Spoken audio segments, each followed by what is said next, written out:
நாணயம் விகடன் மனதிற்கு மிகவும் நெருக்கமானது ஒரு இதழ். அதில் கடந்த பல ஆண்டுகளாக எழுதுகிற வாய்ப்பு எனக்கு கிடைத்திருக்கிறது. சொல்ல போனால் நாணயம் விகடன் தொடங்கிய போது அது ஆனந்த விகடன் வயிற்றில் இருந்த ஒரு குழந்தையாக இருந்த போதிலிருந்தே அதில் வந்த முதல் தொடரை எழுதிய பெருமை எனக்கு உண்டு. பணம் பண்ணலாம் பணம் பணம் என்று 2005 6 என்று நினைவில்லை. அதற்கு பிறகு தொடர்ந்து எழுதி கொண்டிருக்கிறேன். திரு குமார் அவர்கள் கூறியது போல நாணயம் விகடன் ஒரு இதழ் நடத்துவதோடு நிறுத்தி கொள்ளாமல் தமிழகத்தில் தமிழர்களுடைய நிதி நிலைமை, பொருளாதாரம், செல்வம் சேர்ப்பு போன்றவற்றை அதிகப்படுத்துவதற்காக பல்வேறு முன்னெடுப்புகளை செய்கிறார்கள். அதில் பல்வேறு ஊர்களுக்கு நேரடியாக சென்று கூட்டங்கள் நடத்துவதும் உண்டு. அப்படியாக கடந்த ஓராண்டில் மட்டும் 6-7 கூட்டங்களில் நானே கலந்து கொண்டிருக்கிறேன். மற்றவர்களும் கலந்து கொண்டு பேசுகிறார்கள். வருகிற 29 அன்று திருவள்ளூரிலும், அதற்கு அடுத்த ஞாயிறு கல்பாக்கத்திலும் பேச ஏற்பாடாகியிருக்கிறது. வாய்ப்பு இருப்பவர்கள் வாருங்கள். இப்போ நாம பார்க்க போற இந்த நிகழ்ச்சி 2026 நீங்கள் கடைபிடிக்க வேண்டிய நிதி பழக்கங்கள், முதலீட்டிற்கு புதியவர்களுக்கான சிறப்பு ஒர்க் ஷாப் என்பது அடிக்கோடிடப்பட வேண்டியது. கோடு மேல போட்டிருக்காங்க, கீழே போடணும்.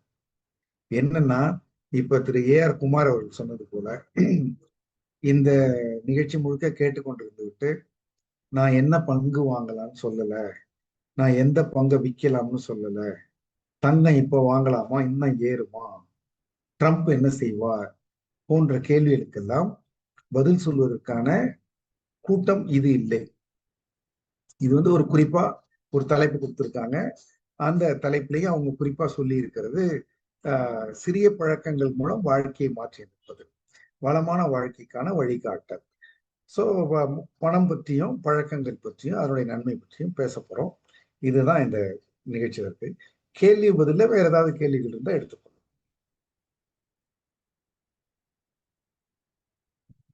இப்போ 2026 கடைபிடிக்க வேண்டிய நிதி பழக்கங்கள்னா 2026 முதல் அப்படின்னு வைத்துக்கலாம். அதுல இருந்தே நம்ம ஒரு நல்ல பழக்கத்தை ஆரம்பிச்சிட்டோம்னா அதை நம்ம தொடருவோம். அதுக்கப்புறம் இந்த நிகழ்ச்சி முதலீட்டுக்கு புதியவர்களுக்குன்னா, இந்த புதியவர்கள்ங்கிறதுல ஒரு சின்ன சூட்சமம் இருக்கு.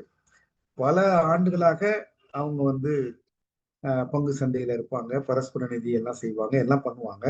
ஆனாலும் புதியவர்கள் போலதான் நடந்து கொள்வார்கள். ஏற்கனவே எதுவும் அவர்களுக்கு அனுபவம் கற்றுக் கொடுத்திருக்காது. செய்த தவறுகளே செய்து கொண்டிருப்பார்கள். கவனம் பரப்பெறாமல் இருப்பார்கள். அவர்களை நாம ஒரு புதியவர்களாகவே எடுத்துக்கொள்ளலாம். பெரும்பாலும் இப்ப நல்லா சம்பாதிக்கிறோம், பணம் இருக்கு, எங்க என்ன முதலீடு செய்யலாம் என்று தேடுகிற இளைஞர்களை நாம பார்க்கிறோம். இது அவர்களை நோக்கிய, அவர்களுக்கு சொல்லுகிற ஒரு முக்கியமா அவர்களுக்கு சொல்லுகிற ஒரு நிகழ்ச்சி.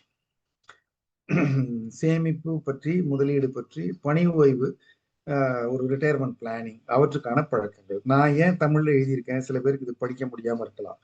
இப்ப சமீப காலமா நான் இந்த மாபெரும் தமிழ் கனவுங்கிற நிகழ்ச்சியில, அரசு நடத்துகிற நிகழ்ச்சியில கலந்து கொண்ட போய் மாணவர்கள் தமிழே பேசாம ஆங்கிலத்தை கலந்து தங்கிலீஷ்ல பேசி கொண்டிருப்பதை பார்த்து ரொம்ப வருத்தப்பட்டு, இப்ப தமிழ் தெரிந்தவரிடம் தமிழ் மட்டுமே பேசுங்கள் என்கிற ஒரு முழக்கத்தை நான் முன்னெடுத்துட்டு போயிட்டு இருக்கேன்.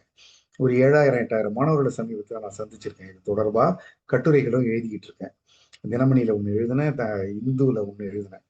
அதனால இந்த பெரும்பாலான இந்த ஸ்லைடுக்கு இன்னும் தமிழ்ல நான் வார்த்தை இன்னும் நான் கண்டு அடையல, அதனால அப்படியே சொல்றேன். தமிழ்ல இருக்கும். சேமிப்பு, முதலீடு, பணி ஓய்வு, அவற்றுக்கான பழக்கங்களை எப்படி உருவாக்கிக்கிறது, சிறிய பழக்கங்கள் மூலம் நம்ம எப்படி வாழ்க்கையை மாற்றி அமைத்துக் கொள்ள முடியும். ஒரு பெரிய சேஞ்சுங்கிறது, மாற்றம் என்பது அவசியம் இல்லை. சின்ன சின்ன பழக்கங்கள்லயே நம்ம செய்திடலாம். வளமான வாழ்க்கைக்கு இந்த விகடன் வெல்த் நடத்துற இந்த லாபம் நிறுவனத்திற்கு என்ன பேச சொல்லியிருக்காங்க. அவர்களுக்கு என்னுடைய நன்றி. நாம் நிகழ்ச்சியினுடைய தொடக்கத்திற்கு போகலாம். இப்போ பல பேருக்கு இந்த திட்டமிட்ட வாழ்க்கையே அவங்களுக்கு தெரியாது. நான் பார்க்கிற பல பேர் வயதானவர்களே, கல்லூரி ஆசிரியர்களே, நிறுவனத்துல இருக்கவங்களே, வாழ்க்கையவே அவர்கள் திட்டமிடவில்லை என்பதுதான் நமக்கு கிடைக்கிற அதிர்ச்சி. அவங்களுக்கு திட்டமிடல்ங்கிறது ஒரு சாதாரண சொல்லா இருக்கு. ஒவ்வொரு சொல்லுக்கும் ஒரு பொருள் மட்டும் இல்ல, அதை செயல்படுத்துவதற்கான வழிமுறைகள் இருக்கு. சிலருடைய வாழ்க்கை ரொம்ப திட்டமிட்டது. அந்த என்ன சொல்லுவாங்கன்னா, யார் ஒருவர் மிக அதிக வேலைகளை செய்து கொண்டிருக்கிறாரோ அவரிடம் வேலையை கொடுங்கள், அவர் அதை முடித்து விடுவார். நிறுவனத்தில் நாங்க சொல்றது, give the work to the busiest man, he will finish the work. நீங்க வேலையே அதிகம் இல்லாம நேரம் இருக்கிறவர் நம்ம நினைச்சுக்கிட்டு இருக்கிறதுக்கு வேலையை கொடுத்தா அவர் முடிக்க மாட்டார். ஏன்னா அவர் ஏற்கனவே வேலை செய்து பழக்கப்படலை. ஆக நீங்க ஒரு வாழ்க்கையை திட்டமிட்டுக் கொள்ளுதல், நம்ம சிறிய சிறிய பழக்கங்கள்ங்கிறோம்ல, அது முதல் பழக்கமா நம்ம ஆரம்பிக்கிறதே திட்டமிட்டு செய்வது. இந்த நிகழ்ச்சிக்கு வருவது கூட, இன்றைக்கு இந்த நிகழ்ச்சி இருப்பது சிலருக்கு முன்கூட்டியே தெரியும். ஆனா இன்றைக்கு நாள் முடிந்த பிறகுதான் கவனிப்பாங்க, இன்றைக்கு தான் இந்த நிகழ்ச்சின்னு. இப்ப அவங்க அவருடைய ஒரு தடுமாற்றங்களுக்கு காரணம் இந்த திட்டமிட்ட வாழ்க்கை இல்லாதது. அப்படின்னா திட்டம்னா என்ன? திட்டமிட்ட வாழ்க்கை வாழறதுக்கு திட்டம்னா என்ன அப்படின்னா, திட்டம்ங்கிறது எதை செய்யணும், எப்ப செய்யணும், எவ்வளவு செய்யணும், எதை செய்ய வேண்டாம், எதுக்காக இது செய்யணும், இந்த தெளிவுதான். இப்போ எடுத்த உடனே இந்த கூட்டத்துல நம்ம சொன்னோம் இல்லையா, உங்களுடைய அடுத்த 1.5 மணி நேரம் பங்குகள் குறித்து குறிப்பான பரிந்துரைகள் வேண்டுவராக இருந்தால் இந்த கூட்டம் உங்களுக்கானது அல்ல. அப்ப நீங்க இதுல இருந்து உடனே விலகி போய் நீங்க உங்களுடைய வேறு வேலைகள், முக்கிய வேலைகள் இருந்தா நீங்க பார்க்கலாம். உங்களுக்கு இதுல ஏதாவது ஒரு நல்லது கிடைக்கும், இதுவும் மற்றவை நல்லதானே, நான் அதையும் கேட்டுக்கிறேன்னா நீங்க கேட்டுக்கலாம். அப்ப திட்டம் என்பது எதை செய்ய வேண்டும் என்பதும் எதை செய்ய தேவையில்லை என்பதும்.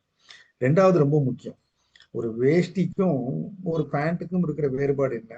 வேஷ்டி என்பது அப்படியே நெய்த துணிய வெட்டி கொடுத்துட்டாங்க, அதுல வேறு ஒரு மாறுபாடும் கிடையாது. ஆனா ஒரு பேண்ட் என்பது அப்படி அல்ல, அது இந்த காலுக்கு அந்த காலுக்கும் பொருத்தமா இருந்து, இடுப்புக்கு பொருத்தமா இருந்து, அதை மேல தூக்கி போட்டுக்கிறதுக்கு திருப்பி கழுறதுக்குலாம் சரியா இருக்கணும்னா சிலதை வெட்டி, சிலதை தச்சு, சிலதை ஒட்டணும். நீ வாழ்க்கையை போற போக்குல நான் வாழ்வேன், அது என்ன வருதோ நான் அதை எதிர்கொள்வேன், இதெல்லாம் பெருசா நாம திட்டமிட்டு என்னமா போதுங்கிறவர்கள் தோற்று விடுகிறார். அதுவும் இல்லாம முன்ன எப்போதையும் விட இப்ப முன்னையாவது நமக்கு ஓரளவிற்கு வாழ்க்கை ஒரு இந்த இகிகைல சொல்ற மாதிரி நீங்க ஒரு நிதானமான வாழ்க்கை வாழலாம், அமைதியான வாழ்க்கை வாழலாம், மெதுவா எழுந்திருக்கலாம், மெதுவா சாப்பிடலாம், பூமியில அதுவா விளையுது. அப்படிப்பட்ட வாழ்க்கை இல்லை. இப்போ ரொம்ப போட்டி உலகம் ஆயிடுச்சு. இப்போ பலரும் செய்யறதை நாம செய்தாக வேண்டிய ஒரு கட்டாயத்துல மாட்டிக்கிறோம். நமக்கு தேவையோ தேவையில்லையோ பாருங்க, இந்த கூட்டம் இன்னைக்கு ஒரு குவியம் வழி, ஜூம் வழி தான் நடக்குது. அப்போ நமக்கு ஒரு லேப்டாப்போ ஒரு அலைபேசியோ கைபேசி தேவைப்படுது, அதுக்கு ஒரு இணைய இணைப்பு தேவைப்படுது, அதுக்கு ஒரு மின்சாரம் தேவைப்படுது, அதுக்கு ஒரு தனிமையான இடம் தேவைப்படுது. அப்போ இப்படிப்பட்ட புதிய தேவைகள் எல்லாம் 40 ஆண்டுகளுக்கு முன்னாடி இல்லை, தேவைப்படல. அப்போ இப்போ நமக்கு கையில நமக்கு கிடைக்கிற வளம் குறைவு. ஆனா நம்ம செய்ய வேண்டியது வேலைகள் நிறைய இருக்கு. அப்படிங்கிற போதுதான் ரொம்ப சரியான திட்டமிடல் தேவைப்படுது. அதனால இப்போ நம்ம இந்த நிதி திட்டமிடலுக்கு அது தேவை. பணம் பண்ணுவதற்கு நிறைய வாய்ப்பு இருக்கு. நான் இப்ப கூட ஒரு தொடர் ஒண்ணு எழுதி கொண்டிருக்கிறேன், சம்பளம் பத்தலையான்னு. தமிழ் இந்து தென் திசையில வணிக வீதியில திங்கள்தோறும் வருது. ஒரு 7-8 வாரங்கள் இருக்குது, நிறைய மின்னஞ்சல் வருது. அதில் நான் சொல்லியிருக்கிறது எதுவும் புதிது கிடையாது. ஆனா பலருக்கு அது தெரியலைங்கிறது தான் வியப்பு. சாலைகள் கொண்டு கொடுக்கிற வேலைகளை விட இணையம் கொண்டு கொடுக்கிற வேலைகள் அதிகம் என்பதுதான் இன்றைய உலகின் யதார்த்தம். அப்போ இன்னைக்கு நீங்க வீட்டில இருந்தே செய்யக்கூடிய வேலைகள் ஏராளமாக இருக்கின்றன. முதலீடே எடுத்துக்கல, முதலீடு என்பதே முன்பெல்லாம் ஒரு பங்குச்சந்தை தரகரை போய் பார்த்து காத்திருந்து அவருக்கு நாம் சொல்லி அவர் குறித்து கொண்டு அவர் ஒரு ஃப்ளோரிங் ட்ரேடிங் ஃப்ளோருக்குள்ள போய் கிடைத்ததை வாங்கி இப்படியெல்லாம் இருந்தது. இன்றைக்கு கைபேசியில இருந்தே நீங்க ஒரு புதிய பங்கு விநியோகத்திற்கு ஐபிஓக்கு முதலீடு செய்ய முடியும். அதுல பார்த்தா தெரியுது, 2 சொடுக்கல கிளிக்ல பணம் போயிடுது. முதல்ல அந்த படிவத்தை நிறைவு செய்வதே பெரிய தலைவலி. ஒவ்வொரு முறையும் நம்முடைய டிபி என்ன ஞாபகம் வச்சுக்கிட்டு, நம்முடைய வங்கி கணக்கை எழுதி, காசோலை எழுதி, தவறு இல்லாம எழுதி, யார் பேருக்கு. உலகம் புதிய வாய்ப்புகளை கொண்டு கொட்டி வைத்திருக்கிறது. பணம் பண்ணுவதற்கும் நிறைய வாய்ப்புகள் இருக்கு, சம்பாதிக்க. அப்படின்னு நான் நிறுத்திட்டு ஏன் இன்னும் ஒரு விரலை அமுக்காம இருக்கேன்? அடுத்தது என்ன வரும்? செலவு செய்யவும் நிறைய வாய்ப்புகள். இந்த உலகத்துல சம்பாதிக்கிறதுக்கு மட்டும் வாய்ப்பு இல்லை, செலவு செய்ய ஏகப்பட்ட வாய்ப்புகள். எவ்வளவு பணத்தை வேணாலும் நீங்க உடனடியா செலவு செய்ய முடியும். நீங்க 10,000 ரூபாய்க்கும் மொபைல் போன் வாங்கலாம். நீங்க எனக்கு தெரிந்து 1.5 லட்சம் 2 லட்சத்துக்கும் போன் வாங்கலாம், கூடுதலாகவும் இருக்கலாம். கார்கள் 3 கோடி 4 கோடி. சென்னையில எல்லாம் அடுக்காங்கிற பிளாட்டே இப்ப 5 கோடி 6 கோடிக்கு வந்துருச்சு. பிளாட், தனி வீடு அல்ல, அதற்கு மேலே இருக்கிற வீடுகள் இருக்குன்னா ஒரு மிடில் கிளாஸ்க்கு நான் சொல்றேன், ஒரு மத்தியமத்தில் இருக்கும். செலவு செய்ய வாய்ப்புகள் இருக்கின்றன. அப்போ நமக்கு இது ஒரு ஆபத்து. வாய்ப்பு சம்பாதிக்கவும் இருக்கு, செலவு செய்யவும் இருக்கு, கண்ணு திறந்திருக்கு, காது கேட்கிறோம். அப்ப என்ன பண்ணலாம்? ஆனால் நல்ல வேலையாக சேமிக்கவும் நிறைய வாய்ப்புகள். சேமிப்பதற்கு மிகப்பெரிய நம்ம சிரமங்கள்லாம் பட வேண்டாம். உதாரணமா இப்போ அந்த பரஸ்பர நிதின்னு எடுத்துக்காட்டுக்காக சொல்றேன்.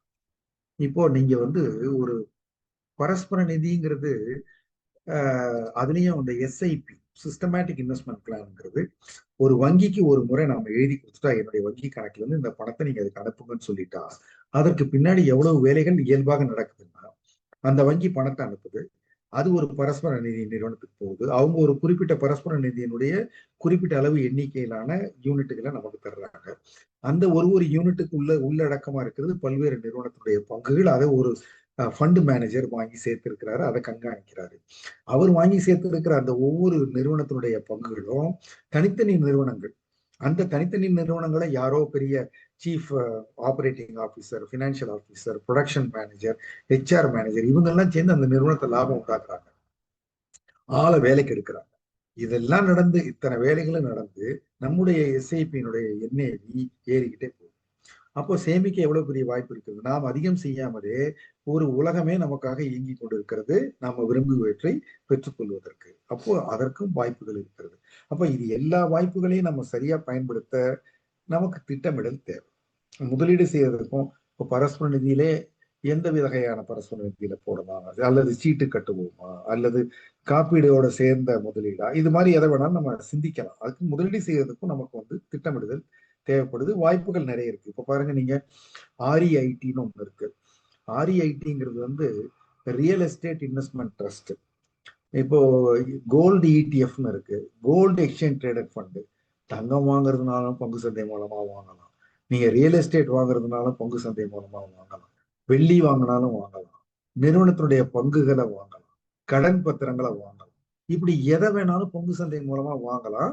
அதை நீங்க ஒரு கணக்கு மட்டும் திறந்துட்டீங்கன்னா, நீங்க வாங்குங்கன்னா பணம் இருந்தா போதும், அது எவ்வளவு அளவோ வாங்கலாம், என்ன அளவோ விற்கலாம். அதற்கு அவர்களே வரி எல்லாம் கணக்கு போட்டு நமக்கு தர்றாங்க. ஆக இந்த புதிய உலகத்தில் நிறைய ஏதுவான விடயங்கள் நமக்காக ஏற்பாடு செய்யப்பட்டிருக்கின்றன. இதனுடைய மறுபக்கம் இல்லை. மறுபக்கம் அந்த படத்தை பார்த்தோன்னா உங்களுக்கு தெரிஞ்சிருக்கும். இப்ப நான் முதல்ல சொன்னது ஏராளமான வாய்ப்புகள், சம்பாதிக்க, செலவு செய்ய, சேமிக்க, முதலீடு செய்ய ஏராளமான வாய்ப்புகள் இருக்குங்கிறது எல்லாமே வந்து நேர்மறையான பாசிட்டிவான விஷயங்கள். இது ஒவ்வொரு நாணயத்துக்கும் ரெண்டாவது பக்கம் இருக்கு இல்லைங்களா? அதனுடைய பின்பக்கம் என்ன? பின்பக்கம் வந்து இது தகவல்கள் காலம். எங்க பார்த்தாலும் தகவல், எப்ப அடிக்கடி தகவல். முதல்ல எல்லாம் இப்போ செய்தின்னா நீங்க காலையில 8 மணிக்கு ஒரு செய்தி பார்ப்பாங்க தொலைக்காட்சியில, இரவு 8 மணிக்கு பார்ப்பாங்க அலுவலகம் போயிட்டு வந்தா. நடுவுல ஒன்றும் தெரியாது, மற்ற வேலையை பார்ப்பாங்க. அதுக்கு முதல் காலத்துல பாத்தீங்கன்னா நாளிதழ் தான் நீங்க செய்தி பார்க்கணும். அது கண்ணில் பட்டா தான் அந்த நாளிதழ், நீங்க அதை படிச்சா தான் அந்த செய்தி உங்களுக்கு. இப்ப இந்த சமூக ஊடகங்களுக்கு வந்த பிறகு பல்வேறு வழியாக நம்மளை வந்து தகவல்கள் தாக்குகின்றன. தங்கம் ஏறிடுச்சு, தங்கம் இறங்கிடுச்சு, ட்ரம்ப் இப்படி பண்ணிட்டாரு, ட்ரம்ப் அப்படி பண்ணிட்டாரு, சீனாக்காரன் இதை பண்ணிட்டான், அடே அப்பா, ஏகப்பட்ட தகவல்களை வெள்ளமா கொண்டு வந்து கொட்டி கொண்டே இருக்கிறார்கள். பலருக்கும் இது ஒரு வியாபாரம், ஒரு அவர்களுக்கு தேவை இருக்கு, அதனால நம்ம கொடுத்துக்கிட்டே இருக்கிறாங்க.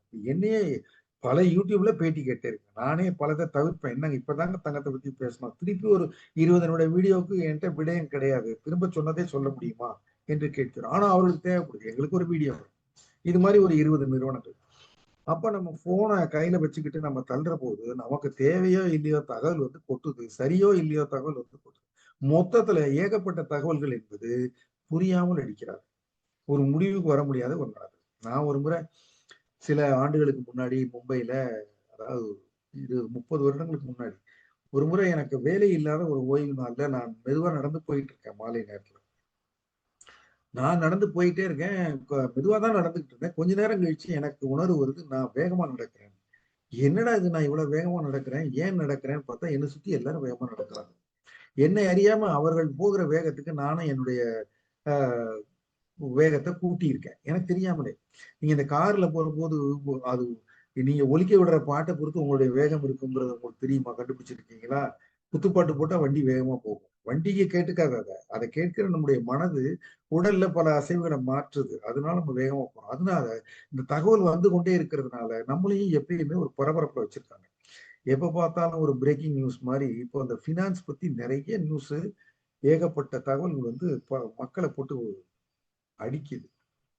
இதுல பாருங்க, இந்த இந்த படத்துல இருக்கிறவர் வந்து தோனி, மகேந்திர சிங் தோனி. அவரை கேப்டன் கூல்னா அவருக்கு பேரே சொல்றாங்க. கேப்டன் கூல்னா அவரு நமக்கெல்லாம் வந்து ஒரு முதலீடு வந்து வர செய்திகள்லாம் குறைவுதான். அதுவும் ஒரு நாள்ல பரவலா வருது. அவர் நிலைமையோட யோசிச்சு பார்த்தா நம்ம ரொம்ப ரொம்ப ரொம்ப நல்லா இருக்கும். அவர் ஒரு ஆட்டத்தை ஆடணும். அந்த ஆட்டம்ங்கிறது ஒரு 3 மணி நேரம் தான் நடக்கும். அவங்களுடைய அணி ஒரு 1 மணி நேரம் தான் ஆடும், 1.5 மணி நேரம் ஆடும். அதுல அவர் ஆடுறது அல்லது அவங்களுடைய பந்து வீச்சாளர் போடுறது அது குறைவான நேரம். எதிரி வேற விதமா ஆடுவான். பார்வையாளர்கள் வேற மாதிரி இருப்பாங்க. அவங்களை தேர்வு செஞ்சவங்களுடைய எதிர்பார்ப்பு வேற. அடுத்த ஆட்டம் எப்படி இருக்கும்? இதற்கான பணம் எவ்வளவு?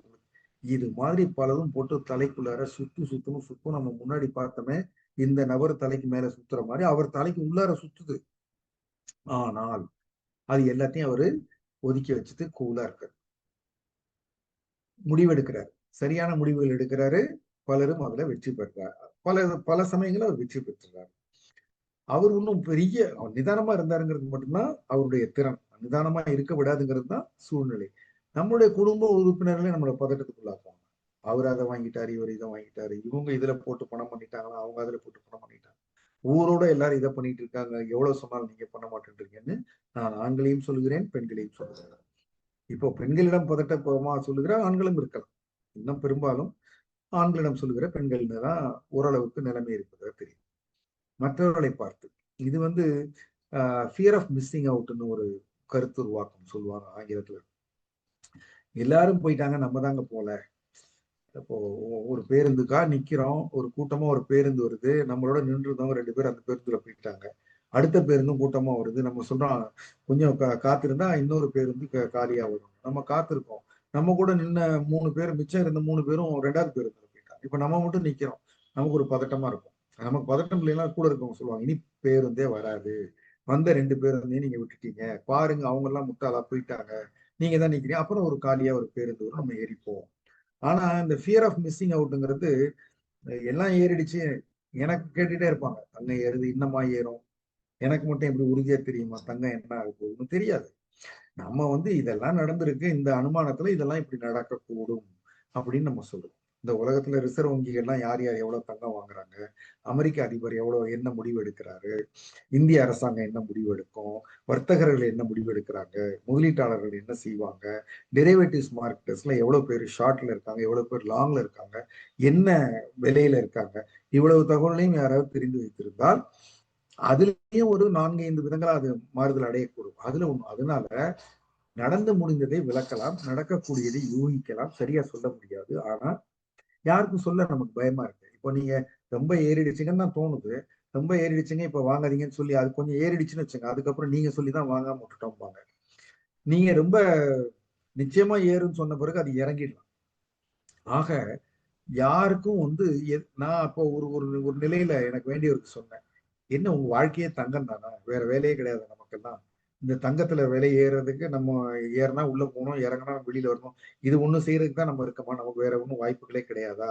அது ஒரு குழப்பமான சூழ்நிலையில இருந்தா அதை விட்டுட்டு தங்கம் கல்யாணத்துக்கு தேவைங்க தான் பார்க்கணும், மற்றபடி முதலீட்டுக்கு தேவை, விலை ஏறினா நான் எடுத்துக்கணும்னு பாக்குறவங்களா நவுந்துடலாம். நம்ம கொஞ்சம் நிதானமா இருக்கலாம், தள்ளி நிக்கலாம், அது பாட்டு என்னமோ ஒண்ணு பண்ணிட்டு போகுது. அது ஒரு நிதானமா அல்லது வாங்கிட்டு கொஞ்சம் வாங்கிட்டு அது ஏறினாலும் இறங்கினாலும் கவலைப்படாம இருக்கலாம் என்பது போலத்தான் நாம வந்து ஒரு தகவல்கள் வந்து கொள்ளுகிற காலத்துல நாம செய்ய வேண்டிய ஒரு நிலைமை. இதெல்லாம் ஒரு திட்டமிடலுக்குள்ளார வரும். இது மாதிரி எல்லாம் பதட்டப்படாமல் இருப்பதும் ஒரு பழக்கம். இப்ப தோனிக்கெல்லாம் இது ஒரு பழக்கம். அவரு இப்ப இவரை பார்த்து விராட் கோலியால பழகிட முடியாது உடனடியாக. கொஞ்சம் கொஞ்சமா பழகி பழகி அப்புறம் தான் அவர் அந்த நிலைக்கு வர முடியும். ஒரு கவனம் பெறணும். இப்போ திட்டமிடுதலுக்கு வந்து ஒரு நல்ல பழக்கங்களும் என்னன்னா, திட்டமிட்ட ஒரு வாழ்க்கைங்கிறது ஆச்சரியங்கள் இருக்காது, அதிர்ச்சிகள் இருக்காது. திடீர்னு வீட்டுல பிள்ளை பெரிய பிள்ளை ஆயிடுமா, திடீர்னு கல்லூரிக்கு போயிடுவாரா பையன், திடீரென்று நமக்கு வந்து வீடுக்காரர் காலி பண்ண சொல்லுவாரா, எல்லாமே நம்ம எதிர்பார்த்தால் அதற்கு முன்கூட்டியே நம்ம அந்த தேவைகளுக்கு ஏற்பாடு செய்து கொண்டு விட முடியும். அதை நம்ம எதிர்பார்ப்புகளை சரியா நம்ம கணக்கிடுறது திட்டமிடல் தான். அப்படி பண்ணிட்டா நமக்கு ஒரு ஸ்ட்ரெஸ் இல்லாத, மன அழுத்தம் இல்லாத ஒரு வாழ்க்கை வாழலாம்.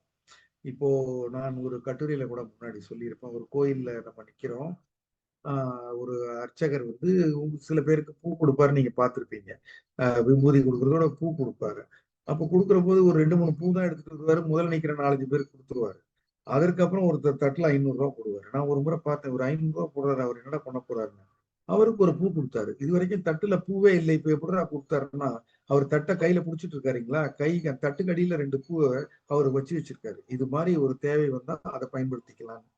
நம்ம பணத்துல மட்டும் ரிசர்வ் இல்ல. இந்த மாதிரி ஒவ்வொன்றுலயும் ஒரு ரிசர்வ் வச்சுக்கிறாங்க. சில பேர் பெட்ரோல் முழுக்க தீர்ந்த பிறகுதான் பெட்ரோல் போட போவாங்க. அது ஒரு திட்டமிடல் இல்ல.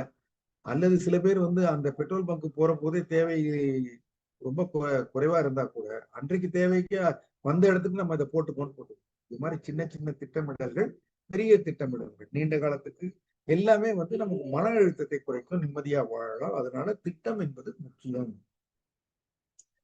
இப்போ இது பாத்தீங்கன்னா அந்த கிரிக்கெட்ல வந்து 2 பேரும் ஓட்டம் எடுத்துட்டு இருக்காங்க. இப்போ பல பேர் வந்து வாழ்க்கையில என்ன நினைக்கிறாங்கன்னா, ஒரு லம்பா அப்படிங்கிற வார்த்தை, அது ஒரு ஆங்கில வார்த்தை, தமிழ்ல ஒரு மொத்தமா ஒரு பெரிய பணத்தை நம்ம சம்பாரிச்சிடணும்னு பாக்குறாங்க. முன்னாடி எல்லாம் லாட்டரி சீட்டுன்னு ஒண்ணு இருந்தது. அதனால லாட்டரி விழுந்தா அப்படிம்பாங்க. குதிரை பந்தயம் இருந்தது. குதிரை பந்தயத்துக்கு போறதுன்னு.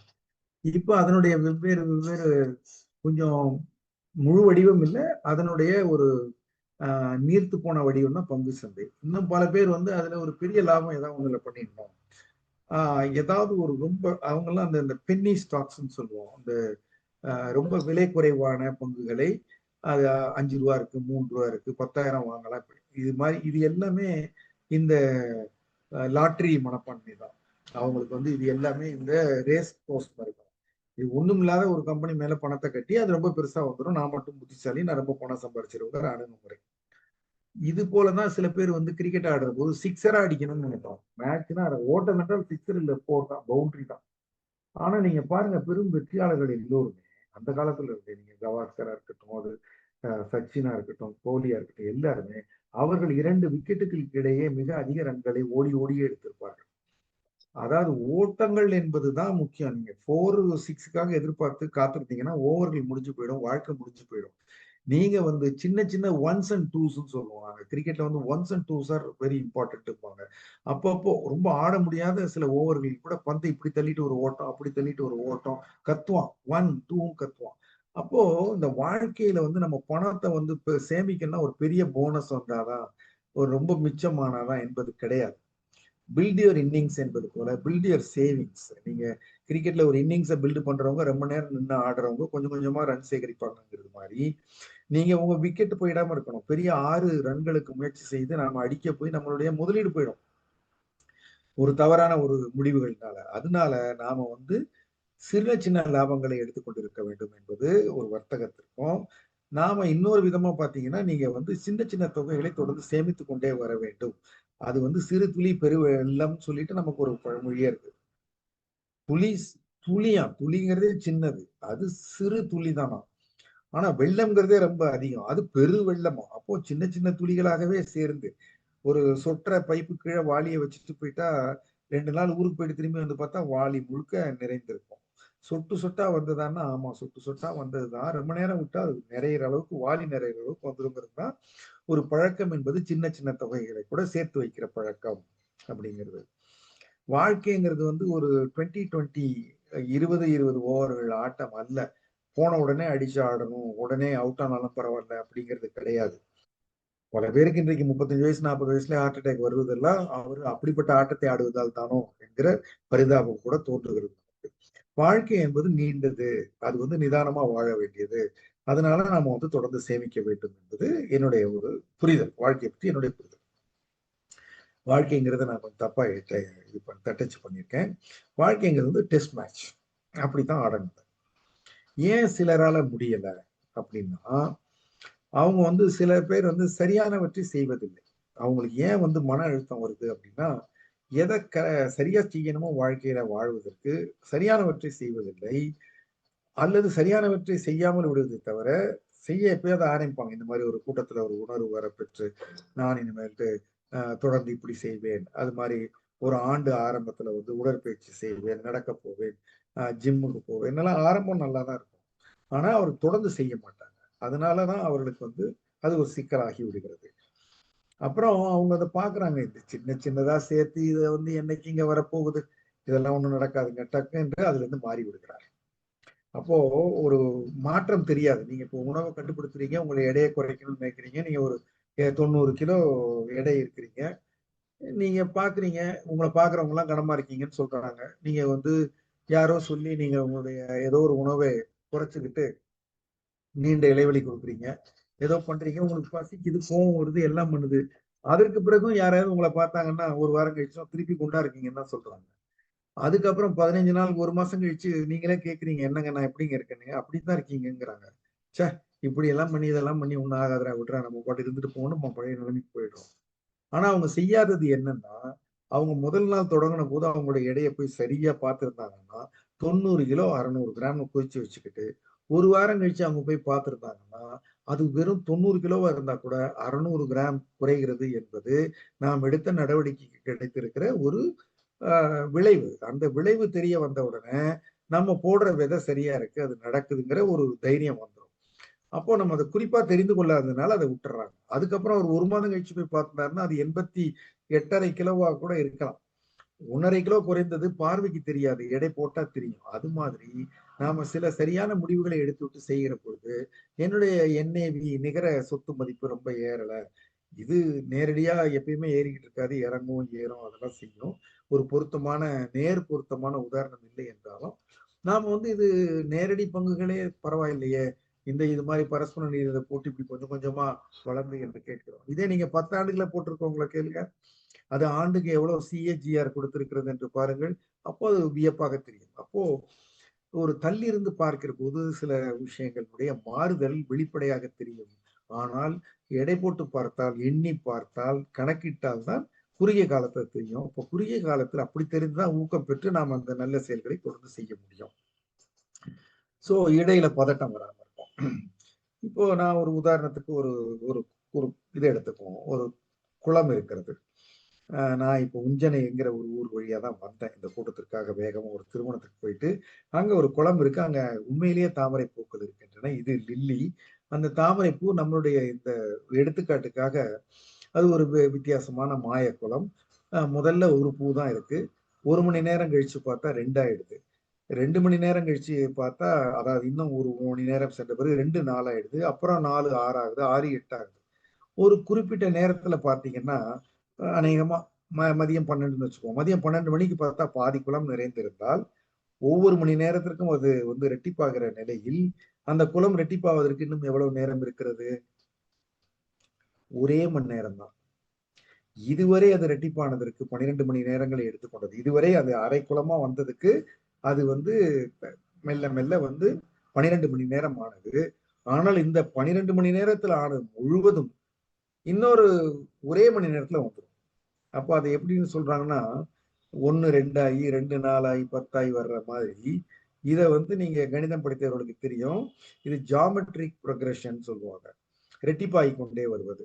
1 2 ஆகி, 2 4 ஆகி, 4 8 ஆகி, 8 16 32ன்னு ஆகுற மாதிரி, நாம சேமித்த பணம், அது வந்து ஒரு வட்டி. அதற்கப்புறம் நாம புதிதாக சேமிக்கிற பணம், இந்த தொடர் வைப்புல, எஸ்ஐபிலாம் நம்ம கூடுதலா கொஞ்சம் பணம் போடுறோம். அது அதனுடைய வட்டி. இப்படியாக அது வந்து ஒன்னோட ஒண்ணு சேர்ந்து கொண்டு தொடர்ந்து ஒரு பெருத்த கூட்டமாயிடும் பின்னாடி. அப்ப தொலைவுல தான் அது நடக்கும்.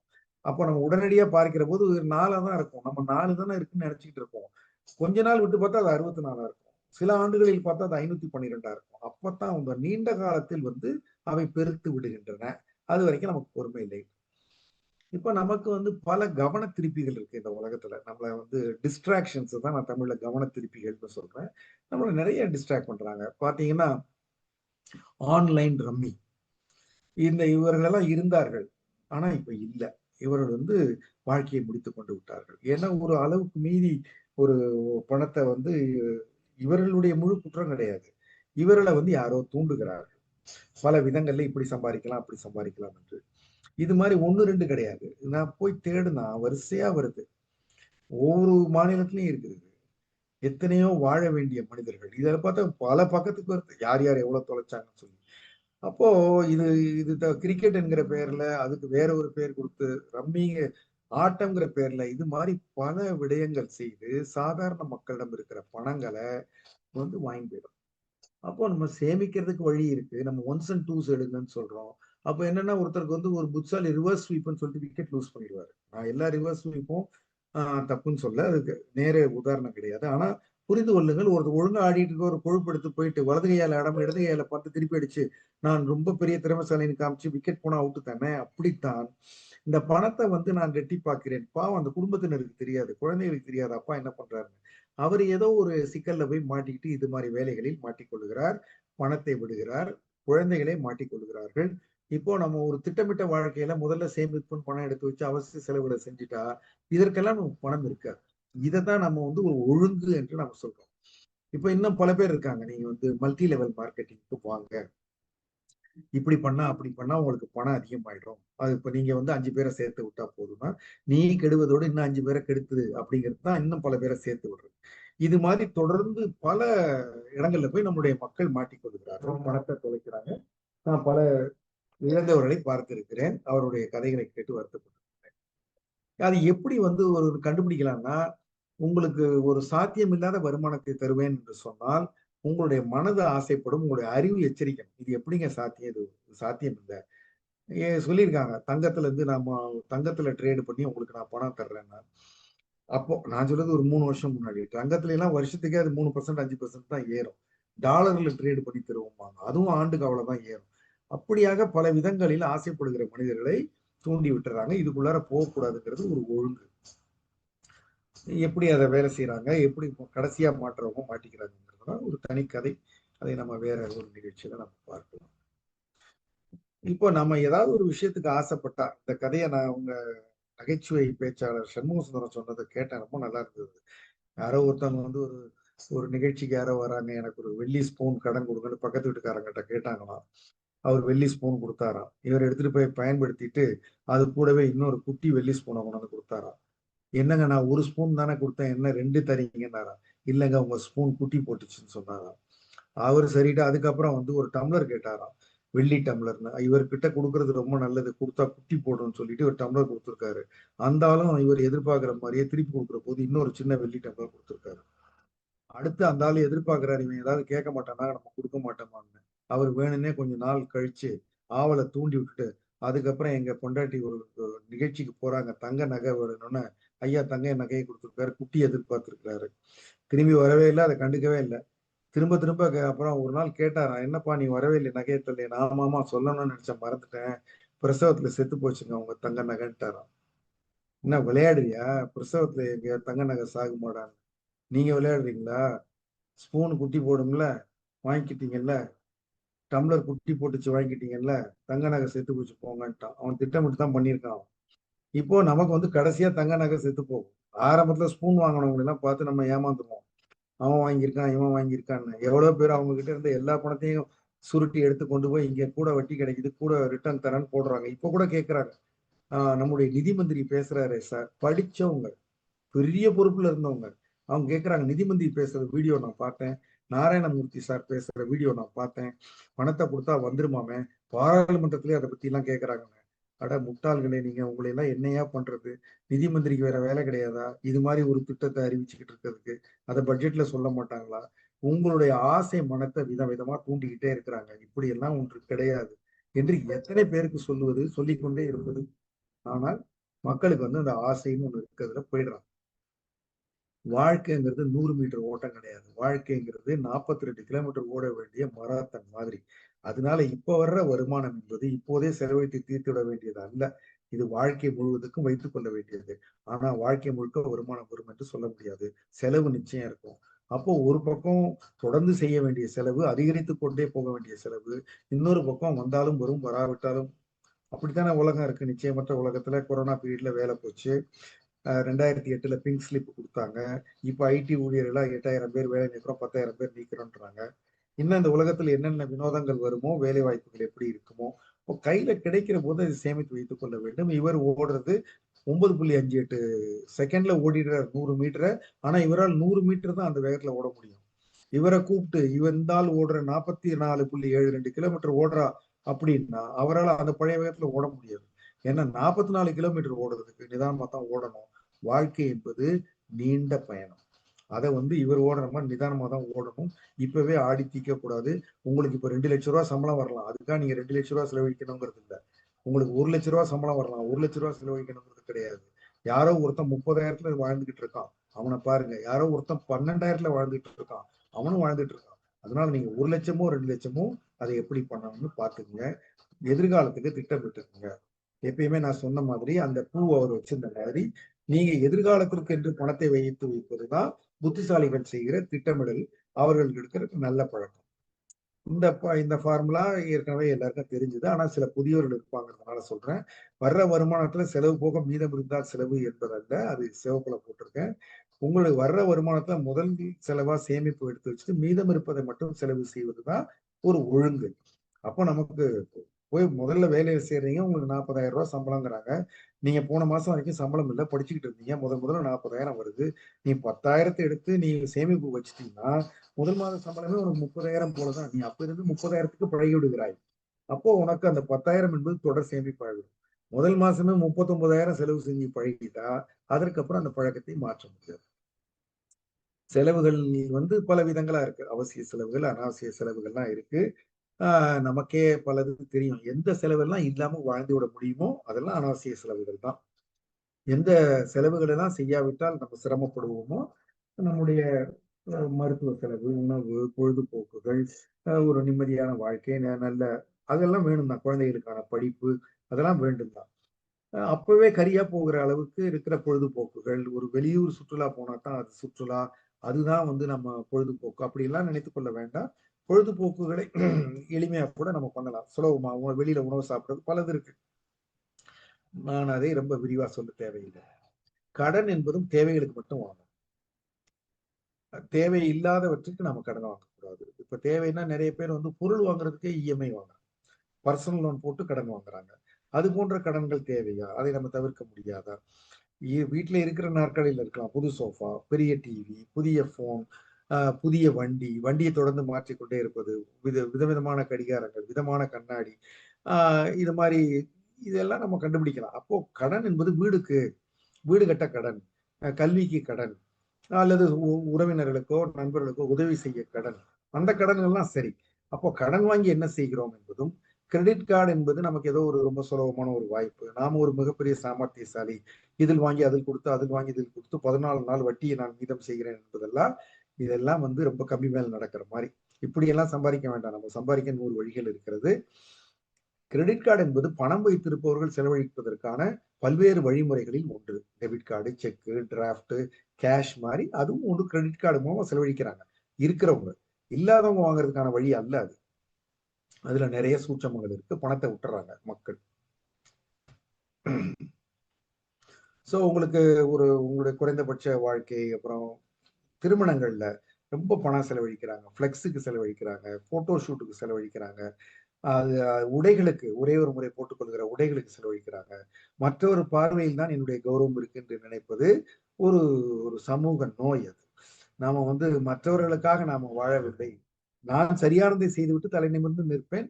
என்னை பார்த்து சிரிக்கிறவர்கள் தான் முட்டாள்ங்கிறது தான் நம்முடைய அணுகுமுறையா இருக்கும். அப்பதான் நம்ம நிம்மதியான வாழ்க்கை இருக்கலாம்.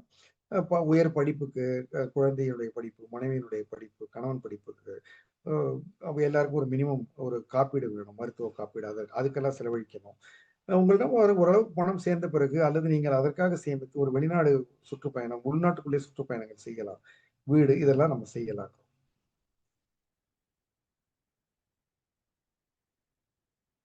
சோ இவர் ஒரு மிகப்பெரிய பணக்காரர், உலகத்தின் பணக்காரர் ஒண்ணா இருந்தவர், நம்பர் 1ல இருந்தவர். அதுல இல்லாம இருக்கிறதுக்கு காரணம் நிறைய தர்மம் பண்றாரு.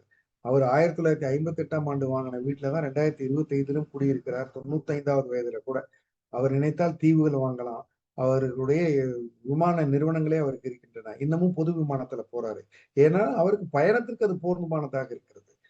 அவர் மாதிரி நம்மளால இருக்க முடியாது. ஆனா அவரை நாம ஒரு முன்மாதிரியா எடுத்துக்கொண்டு இதிலே போதுமே, இதுவே நமக்கு போதுமே, இப்படியெல்லாம் சேர்க்கிற போனா நாளைக்கு பின்னாடி எவ்வளவு பெரிய தொகையாகிவிடும் என்று நினைத்தால், எவ்வளவு பெரிய தேவைகளுக்கு நமக்கு உதவும், எப்படி கடன்கள் இருந்து காப்பாற்றும் நினைத்தால் நாம் இதையெல்லாம் செய்வோம் நம்ம. சோ இதான் அவருடைய பழைய வீடு. இந்த வீடு பழைய வீடு இல்ல, அது வீடு. அவருக்கு இந்த வீடு போதும் என்று நினைக்கிறார் அவர். அவர் நிறைய பணத்தை வந்து தர்மத்துக்கு எழுதி வைத்திருக்கிறார். கிட்டத்தட்ட 99 விழுக்காடு அவருடைய பணம் 10 லட்சம் கோடி ரூபாய்க்கு மேல சம்பாதித்திருக்கிறார். அதை பண்ணியிருக்கிறார். சோ நீங்க பணம் உங்களுக்கு கையில வர்ற போது சேமிச்சிருங்க. இது நிரந்தரம் என்று நம்பிக்கொண்டு இருக்காதீர்கள். நிரந்தரமாகவே இருந்தால் நல்லது. ஏதாவது ஆனாலும் அப்போ நம்ம முட்டாளாயிடக்கூடாது என்பதனால மழை வருகிற போது நம்ம நீரை சேமிச்சுக்கிட்டா மழை வராத போது நாம சமாளிக்கலாம். அது ஒரு பழக்கம். செலவு செஞ்சு பழகிட்டா அப்புறம் குறைக்க முடியாது. அது ஒரு மனோபாவம். செலவுங்கிறதே ஒரு மனோபாவம். இதுக்கு இது போதும்னு நினைக்கணும். எவ்வளவு வேணாலும் நம்ம கொடுக்கணும்னு நினைக்க கூடாது. பார்த்துக்கலாம் பின்னாடின்னு சொல்லக்கூடாது. சோ ஒரு நல்ல சேவிங்ஸ் சீக்கிரமா ஆரம்பிச்சிடணும். சுபம் சீக்கிரம் சொல்லுவாங்க. அது மாதிரி சேமிப்பு சீக்கிரம். அதை தொடர்ந்து பண்ணணும். எப்பயோ ஒரு முறை ஒரு ஃபேன்சிக்காக பண்றதுன்னு சொல்லுவாங்க. பெருமைக்காக அல்ல. தொடர்ந்து அது ஒரு உடற்பயிற்சி மாதிரி மற்றது மாதிரி பண்ணணும். அதை புத்திசாலித்தனமா இன்வெஸ்ட் பண்ணணும். நிறைய பணத்தை சேமிச்சு அதை கொண்டு போய் முட்டாள்தனமா போட்டுறக்கூடாது. பாதுகாப்பு பணத்துக்கு ரொம்ப அவசியம். ஏமாந்து விடக்கூடாது. நீங்க பணத்தை வச்சு வைக்க அது பிள்ளைகள் வளர்வது போல அது வளரும். அது எப்படி வளரும்னா ஒரு உதாரணத்துக்கு அப்ப எல்லாம் நான் முதல்ல இந்த ஸ்லைடு ப்ரிப்பேர் பண்ண போது சில ஆண்டுகளுக்கு முன்னாடி 10% வந்தது பேங்க்ல. அந்த உதாரணத்தையே சொல்லுகிறேன். நீங்க கணக்கு பண்ணீங்க. 1 லட்சம் ரூபாய் நம்ம 10%க்கு விழுக்காடுக்கு நம்ம வங்கியிலேயோ வேற எங்கேயோ போட்டிருந்தா அதை அந்த பணத்தை வாங்கி நம்ம சந்தோஷமா செலவழித்துக் கொண்டிருந்தால் நம்ம செலவழிக்கலாம். பேங்க்ல இருந்து ஒரு வட்டியும் வருது சம்பளத்தோட சொல்லி 1 வருஷத்துக்கு 2 வருஷத்துக்கு அப்படியே அதை நம்ம எடுக்கவே இல்லை 30 வருஷத்துக்கு அது பாட்டுக்கு நமக்கு வட்டி வந்துகிட்டே இருக்கு அப்படின்னா நம்மள மாதிரி இன்னொருத்தர் இருக்கிறாரு அவர் அந்த 30 வருஷத்துக்கு போட்டு மாசம் மாசம் வேணா ரீஇன்வெஸ்ட்மெண்ட் சொல்லிட்டாரு அப்படின்னு சொன்னா நமக்கும் அவருக்கும் எப்படி இருக்கும் வித்தியாசம் அப்படின்னு பார்த்தா நமக்கு கிடைக்கிறது சிம்பிள் இன்ட்ரெஸ்ட், அவருக்கு கிடைக்கிறது காம்பவுண்ட் இன்ட்ரெஸ்ட். நீங்க 1 லட்சம் தான் நம்ம போட்டோம். சிம்பிள் இன்ட்ரெஸ்ட்காரருக்கு மாதம் மாதம் ஒரு 10,000 வந்துகிட்டு இருந்தது. நம்ம ஒரு ஆண்டு முடிவில் நம்ம பெற்ற தொகை எல்லாம் பார்த்தீங்கன்னா 30 ஆண்டுகள்ல 1 லட்சம் நம்ம போட்ட பணமும் 3 லட்சம் ரூபாய் வட்டியா வந்ததும் சேர்ந்து 4 லட்சம் ரூபாய் நம்ம பெற்றிருப்போம் அந்த பணத்தை. ஆனா அதே அவர் அதிலே தொடர்ந்து விட்டு வச்சிருந்தாருன்னா அது 17,44,000 ரூபாயா இருக்கும். அப்போ 4 லட்சம் நாம பெறுவது அப்போ நம்ம நடுவில் வாங்கி செலவழிச்சிருக்கோம். அந்த சந்தோஷம் இருந்திருக்கும். ஆனா அதை செலவழிக்காம அந்த பணத்தை சேமிச்சு வச்சவங்க 17 லட்சம் திரும்ப பெறுவார்கள். இது 10% மட்டும். இது மியூச்சுவல் ஃபண்டுக்கும் பொருந்தும். நீங்க ரொம்ப நாள் குரோத் ஃபண்டிலே பணத்தை விட்டு வச்சீங்கன்னா அப்படித்தான் அது பெருகும். இதை விட கூடவும் வரலாம், இதை விட கம்மியாகவும் வரலாம். ஏன்னா அங்க பிக்சட் ரிட்டர்ன் கிடையாது. ஆனால் தொடர்ந்து சேமிக்கிற பொழுது அது ஒரு வலுவான சேமிப்பாயிருக்கு. நாம ஒரு தேவைக்கு நம்ம ஒரு ஒரு இலக்கு வச்சுக்கணும்.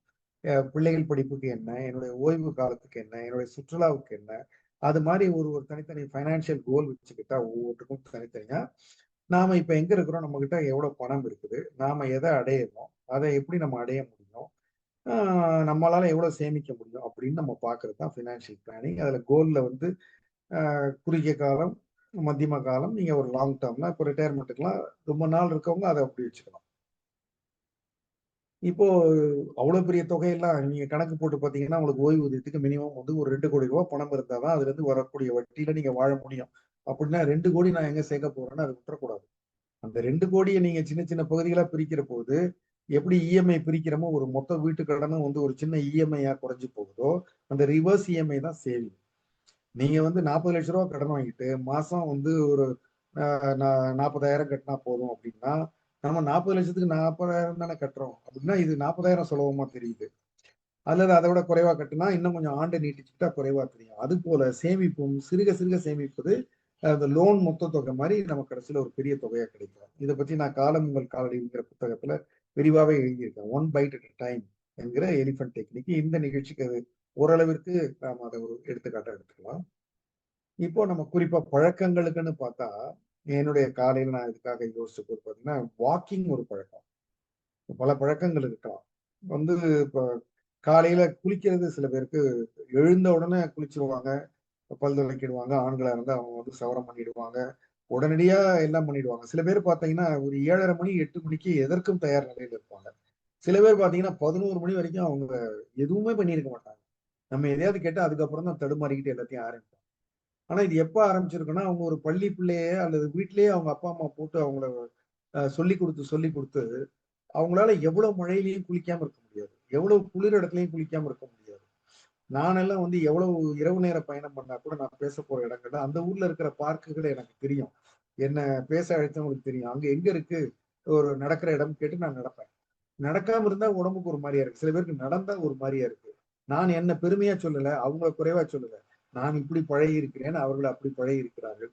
அவர்கள் பழக்கம் அவர்களுக்கு தொந்தரவாக இருக்கிறது, என் பழக்கம் எனக்கு உதவியாக இருக்கிறது. நீங்கள் எதை பழகினாலும் அதை விடாமல் செய்வோம். நல்லதை பழகிக் கொள்வோம், கெட்டதை பழகிக் கொள்வோம். சில பேரால அவங்களால புகைக்காம இருக்க முடியாது. நல்ல வேலையா இப்ப புகைக்கிற பழக்கம் இளைஞர்கிட்ட குறைஞ்சிருக்கு. ஆனா மது பழக்கம் அதிகமாயிருக்கு. ஸ்மோக்கிங் பழக்கத்துக்கு முன்னாடி இருந்த காலத்துல இருந்த மாணவர்களிடம் வந்து ஆஹ் அப்போ மாணவர்கள பொதுமக்களிடம் வந்து ஒரு மூக்குப்பொடி போடுற பழக்கம் இருந்தது. இப்ப சுத்தமா கிடையாது. அதுக்கு முன்னாடி புகையில போடுற பழக்கம் இருந்தது. அதுவும் நல்ல வேலையாக இப்போது இல்லை. அதுக்கெல்லாம் பதிலா பான் மசாலா வந்துருச்சு இப்போ. ஆக எதையோ ஒன்றை அவசியமே இல்லாத ஒன்றை ஒரு விளையாட்டுக்காக மற்றவங்க செய்யறாங்கிறதுக்காக தொடங்கிட்டு அதை நிறுத்த முடியாம மாட்டிக்கிறாங்க மக்கள். காஃபி டீயும் ஒரு பழக்கம் தான். ஷேர்ல ட்ரேட் பண்ணிக்கிட்டே இருப்பாங்க. இன்னைக்கு வந்து அவசியம் பண்ண வேண்டியதே கிடையாது. அதுதான் ஏதாவது ஒண்ணு பண்ணி ஆகணும். இது ஒரு பழக்கம். இதுக்கு ஒரு செலவு தொடர்ந்து ஆகிக்கொண்டே இருக்கிறது. சில பேருக்கு அவங்க வந்து ஆன்லைன் ஷாப்பிங்ல அவங்க பழகிட்டாங்க. இப்போ வாட்ஸ்அப்லயே அனுப்பிச்சிட்டு இருக்காங்க. இந்த சேலையை வாங்க, அந்த சேலையை வாங்குன்னு யாரோ ஒரு நல்லா வியாபாரம் பண்றாங்க. பாக்குற சேலையெல்லாம் வந்து போன்ல பார்த்தா அழகா தான் இருக்கு அந்த நிறம் எல்லாம். அது பாட்டுக்கு கொரியர்ல அனுப்பிச்சுக்கிட்டே இருக்காங்க. காசு போய்க்கிட்டே இருக்கு. இது ஒரு பழக்கம். எவ்வளவு நாம நினைக்கவே இல்லை. நம்ம ஒரு இம்பல்சிவ் பர்ச்சேஸ்க்குள்ளார கொண்டு வர்றாங்க. சீக்கிரம் எழுந்திருப்பது ஒரு நல்ல பழக்கம். சீக்கிரம் எழுந்து பழகினவங்களால ஆஹ் அவங்களால எழுந்திருக்காம இருக்கவே முடியாது. படுத்த கூட தூக்கம் வராது. சில பேருக்கு எழுப்பினா கூட எழுந்திருக்க முடியல. பழக்கம். ஸோ படம் பார்த்தா சில பேருக்கு சாப்பிட்டுக்கிட்டே தான் படம் பார்க்கணும். சாப்பிடாம படம் பார்க்க முடியாது. டிஃபனும் உணவும் சாப்பிட்டா பரவாயில்ல. நீங்க சிப்ஸ் பாக்கெட் பாக்கெட்டா தின்னுக்கிட்டு, முறுக்கு பாக்கெட் பாக்கெட்டா தின்னுக்கிட்டு, எவ்வளவு திங்கிறேன்னு தெரியாம அது ஒரு பழகிட்டா, அது இல்லாம இது முடியாது என்பது போல மற்றதெல்லாம் சின்னதாயிடுது. அந்த பழக்கம் வந்து மேல நின்று நம்மள இழுக்குது. வா இதை பண்ணு பண்ணு. ஸோ வேலைக்கு போகாம இருக்கிறது. இன்னைக்கு லீவ் போடுவோமா? காலைல எழுந்தோன்னு யோசிப்பாங்க. நீங்க ஏதாவது ஒன்று காரணம் சொல்லி வேலைக்கு போகாம விட்டுருவோமா? லேட்டா போறது ஒரு பழக்கம் அலுவலகத்துக்கு. திரும்ப திரும்ப போனை பார்த்துக்கிட்டே இருக்கிறது, ஃபேஸ்புக் பார்த்துக்கிட்டே இருக்கிறது, ஒரு சோசியல் மீடியா அடிக்ஷன். ரீல் மேல ரீல், ரீல் மேல ரீல் போட்டுக்கிட்டே இருக்காங்க, பார்த்துக்கிட்டே இருக்காங்க. அப்படி பார்த்தா மணி நேரங்கள் ஓடி இருக்கிறது. ஸோ ஒரு பழக்கங்களை நம்ம சரியான பழக்கங்கள் என்ன வச்சுக்கணும்னா, அனாவசியமான செலவுகள் செய்வதில்லை. அந்த செலவுகள்ல நேர செலவும் இருக்கணும், உடல் உழைப்பும் இருக்கணும், பண செலவும் இருக்கணும். அனாவசியமான செலவுகள் இல்லை. அப்புறம் செலவுக்கு கடன் வாங்குவதே இல்லை. நீங்க வந்து முதலீட்டுக்கு கடன் வாங்குங்க. எதிர்கால முதலீட்டுக்கு தான். வீடுங்கிறது எதிர்கால முதலீடு, கல்வி ஒரு எதிர்கால முதலீடு. ஆஹ் செலவுக்கு கடன் வாங்கக்கூடாது. கண்டிப்பா எல்லாரும் சேமிக்கணும். அது என்ன வருமான குறைவாக இருந்தாலும் சேமிக்கணும். ரொம்ப வருமானம் குறைவாக இருப்பவர்கள் தான் கட்டாயமாக சேமிக்க வேண்டும். ஏன்னா எதிர்காலம் இன்னும் மோசமாயிடும் விலைவாசியினால. திட்டமிடணும், தொடர்ந்து செய்யணும். இப்போ பழக்கங்களை பார்த்தீங்கன்னா அதை முதல்ல வந்து அதை ஆரம்பம் வந்து ஒரு பழக்கத்தை உருவாக்குறது ஒரு சிரமம். அது ரொம்ப நினைவா பண்ணணும், தொடர்ந்து பண்ணணும் அதை. சில பேர் கை கழுவாம சாப்பிடவே மாட்டாங்க. அது ஒரு பழக்கம். அவங்க பழங்கள் வாங்கினா கழுவாம சாப்பிட மாட்டாங்க. அது ஒரு பழக்கம். நீங்க தொடர்ந்து பண்ணதை நினைவில்லாமலே செய்யலாம். அதுக்கு பேர் அன்கான்சியஸ் காம்பிடன்ஸ். நாம செய்கிறோம் என்பதே நமக்கு தெரியாது. அப்படின்னா அதை பத்தி வருத்தம் இருக்காது, அதை பற்றி சிரமமா உணர மாட்டோம். அப்படி அந்த அளவுக்கு அதை திரும்ப திரும்ப திரும்ப செய்து ஆழ்மனத்துல கொண்டு புதைச்சி வச்சிட்டோம்னா அதுவா இயல்பா நடக்கும். அப்ப நல்ல பழக்கங்கள் அப்படி பழகிட்டா தொடர்ந்து நம்ம நல்ல பழக்கங்களே பேசுவோம். சில பேர் எப்ப யாரை பேசினாலும் வந்து மரியாதையா தான் பேசுவாங்க. எடுத்தெறிஞ்சு பேச மாட்டாங்க. யார் பேசினாலும் கவனிப்பாங்க. அது ஒரு பழக்கம். கவனிச்சுட்டு பதில் சொல்லுவாங்க. இது எல்லாமே நல்ல பழக்கங்கள். சோ பழகிட்டா நமக்கு வந்து கவனம் இல்லாமல் செய்ய முடியும் சரியானதை, கவலை இல்லாமல் செய்ய முடியும், சிரமம் இல்லாமல் செய்ய முடியும். சோ இப்போ சொல்லுவாங்க சில சமயங்கள்ல பெண்கள் கருத்தரிக்கிறதுலாம் இப்ப சிக்கலா இருக்கு. அப்ப நான் சின்ன பிள்ளையா இருக்கும்போது கேள்விப்பட்டிருக்கேன். சில பேருக்கு வந்து குழந்தை நின்னுடும், அதை கலைக்க பார்ப்பாங்க. பப்பாளி பழம் சாப்பிட்டா கூட போகாது. அவங்க சொல்லி யாரோ ஒரு பெரிய வயதான பாட்டி சொல்லி நான் கேள்விப்பட்டிருக்கேன். கரு வந்து நெருப்பு பிடிச்ச மாதிரி பிடிச்சிக்கிச்சு, அது போக மாட்டேங்குது. என்ன பண்ணாலும் முடியாது, அந்த குழந்தை பிறந்துதான். சில பேர் ஏன் இப்படின்னு கேட்பாங்க. என்ன கலைக்க எங்க பெற்றோர் முயற்சி பண்ணாங்க, அதனால எனக்கு உடல்ல சில கோளாறுன்னு சொன்னவங்களெல்லாம் நான் பார்த்திருக்கேன். சில இடங்கள்ல நம்ம செடியை ரொம்ப சிரமப்பட்டு வளர்ப்போம், வராது. வேற இடங்கள்ல பாத்தீங்கன்னா செவத்துல வித்துல முளைச்சிடும். எத்தனை வாட்டி பிடிக்க விட்டாலும் திரும்ப திரும்ப வரும். அப்ப இந்த பழக்கங்கள் அப்படித்தான். அதை வந்து வேறு ஊன்றி விட்டால், அது கரு போல பிடித்து கொண்டு விட்டால் அது எவ்வளவு தள்ளினாலும் போகாது. அதனால அது கவனமா நம்ம